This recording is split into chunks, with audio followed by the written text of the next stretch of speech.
Good morning, everyone.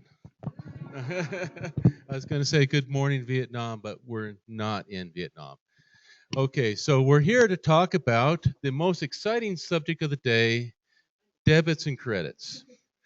So I'll ask a question to the audience that I ask of every new accounting hire that I make in my firm. What's the difference between a debit and a credit? And I think you all know this is a trick question in that the credit's in the right-hand column and the debit's in the left-hand column. It's merely a test to see if they're overthinking the situation here. Okay. Invented by the Italians 500 years ago, of course. So here we're really talking about the financial situation of the AAVSO, where we are, what happened over the last year. Accounting is mostly a look-back process to see where what happened. Okay, this is what's called a balance sheet in any normal for-profit business. Since we're a not-for-profit business, we put a fancy term on it, calling it the statement of financial position. It is merely a snapshot as of the end of our fiscal year, which is September 30th, as to what assets that we happen to have at the time and what liabilities. And just for comparative purposes, we usually display it in no laser pointer. You'll see the right-hand column is just last year's numbers for comparative purposes. The middle column is this year's numbers. So what you clearly cannot read in text that unless you had optical aid says that we had $300,000 cash. We had $13.4 million in our investment pools, the stocks and bonds and stuff like that. And we had fixed assets of $1.2 million. That's mostly the building and some computers and desks and calculators and stuff like that. And then some other assets, which is inconsequential.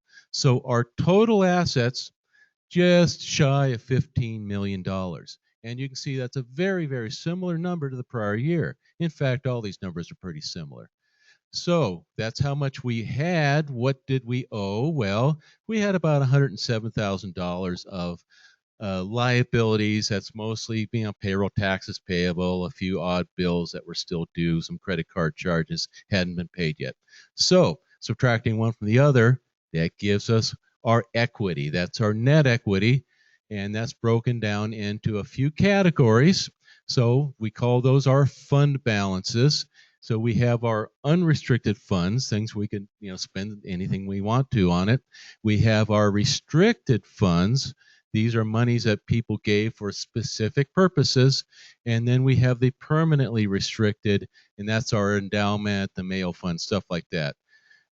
Point of fact, all the terminology is changing effective the next day. We will no longer have permanently and temporarily restricted. It's all just restricted. So that's how it works out. We have just $15 million. We owe $100,000 in liabilities. So $14.9 million is our equity. Okay, now this is how the money came in and was spent over that 12-month period of time. So again, right-hand column, last year, the prior year, just for comparative purposes. Middle column, here's what happened in the year under question, October 2017 through September 2018. And the top section, that's our operating income. And you can see that we brought in about $200,000, which is very similar to the year before. That's in the form of dues and contributions and the meetings like this, and some rent we collect on the space that we're renting out, and a few other odds and ends. That's $217,000. Now, our investment income is the next line. And as you can see, that's the lion's share of what the AAVSO operates on. So for the year of 2017/18, the investment pool grew by $546,000. That's a number of things. That's dividends collected. That's just the growth in the stocks and bonds and stuff like that. Then we have $150,000 of stuff given to the temporary restricted funds, mostly the APAS grant there. That's 2/3 of that number, and then a few other odds and ends. So we brought in $914,000 last year. You can see that is dramatically less than the year before. That's because the year before, the stock market went crazy. We had the growth of the investments of $1.5 million almost. We're not going to see that for some time again. So this last year is $546,000. And, who knows what next year is going to look like. I haven't even wanted to look and see what the stock market is doing today. But nonetheless, 914, that's what we brought in. What did we spend, and what did we spend it on? Well, the biggest expense of the AAVSO is always the employees, the personnel. That's the salaries, that's the benefits, that's the payroll taxes, all the stuff that goes along with that, $493,000. A few other things, there's our program expenses there. APAS was the biggest of those, and then there's a few other things that are in there, so that's the 107,000. The contract services, 114,000. That's our computer people, that's the attorneys, that's the accountants, that's the bookkeeper. All that stuff is the 114,000. The building, 51,000. That's what it costs to keep the building going. That's the utilities, the light bill, the fixing various things that break in the middle of the night. And the meetings, 37,000. That's the cost to put on the couple meetings and a few other things that happen throughout the year. There's an item down there called depreciation, $53,000. What the heck is that? That's just a measurement of how the building is wearing out. That's just a mathematical calculation and does not reflect a use of cash. So keep that in mind. Miscellaneous is everything else, office supplies, so on and so forth. So we spent 946.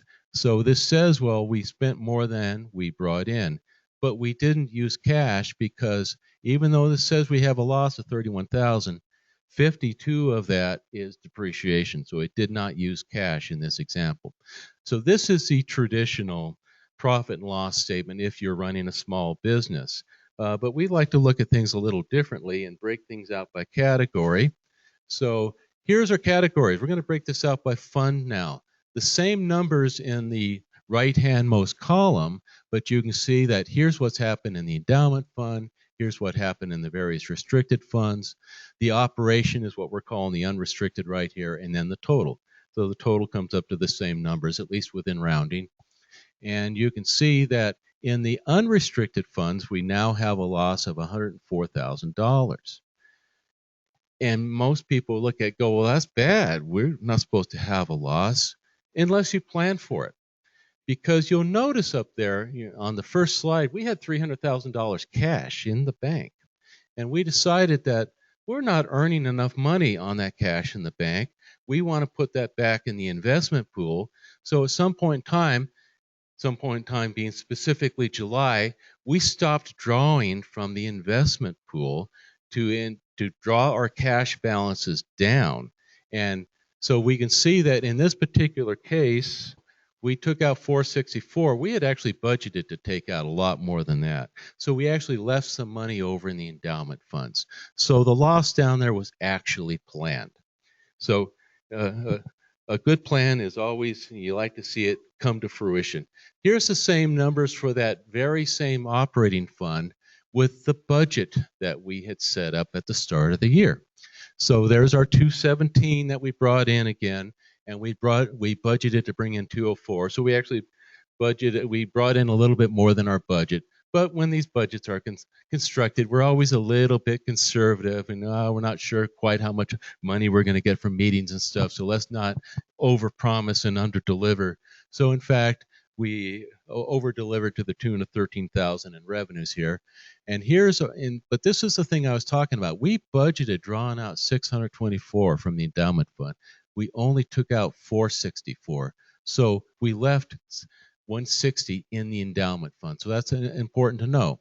So again, that comes down to why is it that we have a loss down here, and because we caused it deliberately so. And finally, just to wrap things up here, this is what happened in all those various restricted funds. AAVSO net on the far left-hand corner. For the year, we spent more than we brought in, but there was, if you remember from the first slide, there's still $20,000 sitting there in that fund available to be spent. the word wrap is kind of weird up here, but that actually does say director's discretionary fund up there. Brought in 1,500, didn't spend anything. These other funds are mostly being closed out. The Dunham Foundation is being closed.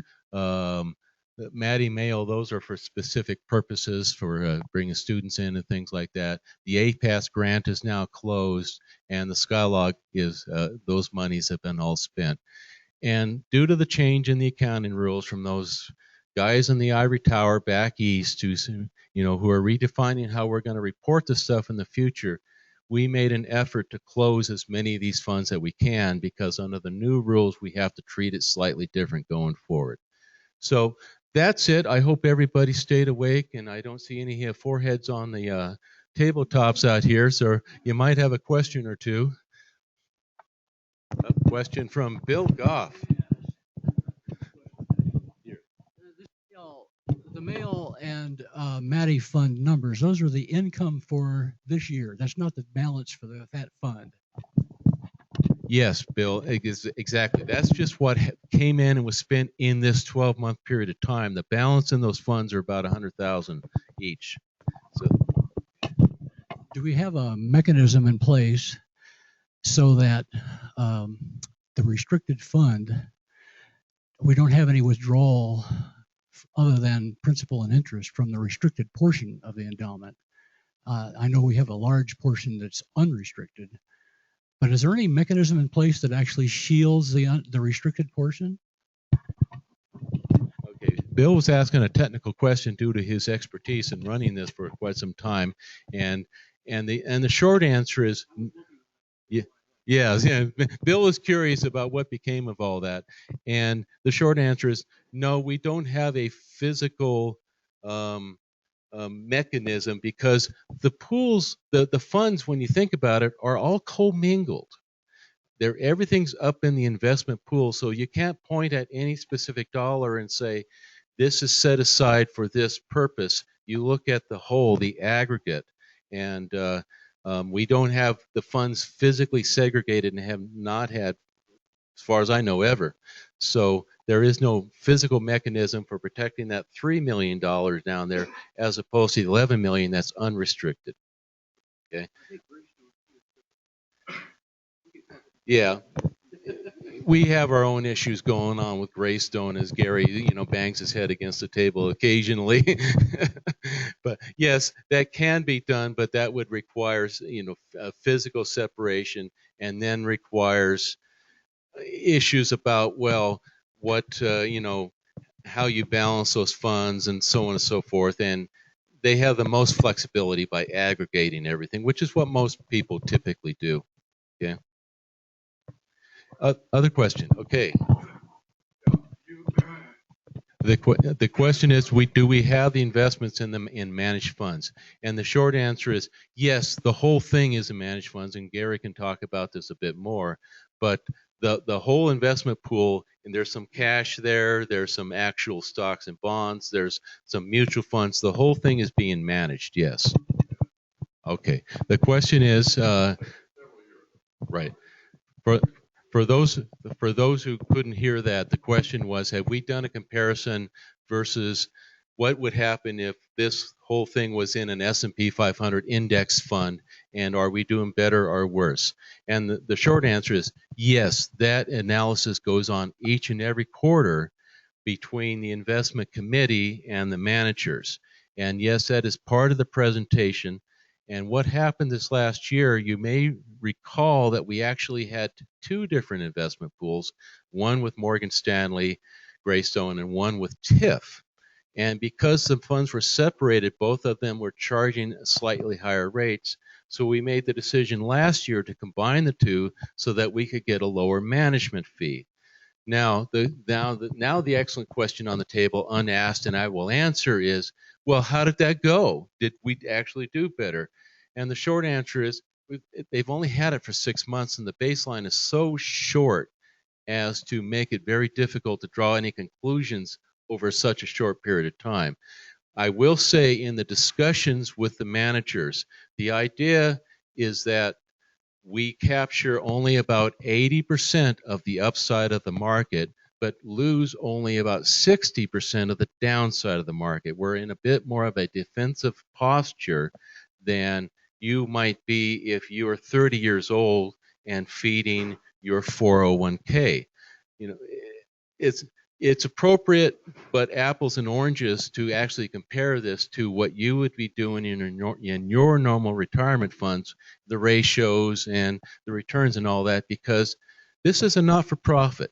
We don't pay taxes. Somebody drawing out of their retirement funds does pay taxes. So you have different investment strategies, and this fund is supposed to last us into perpetuity. Your 401k or whatever is designed to last for some kind of fixed period of time, be it 30 years or whatever it is that you choose. So the inputs are the same, but they're not quite the same numbers, so you might end up with slightly different conclusions if you laid two strategies side by side. Other questions?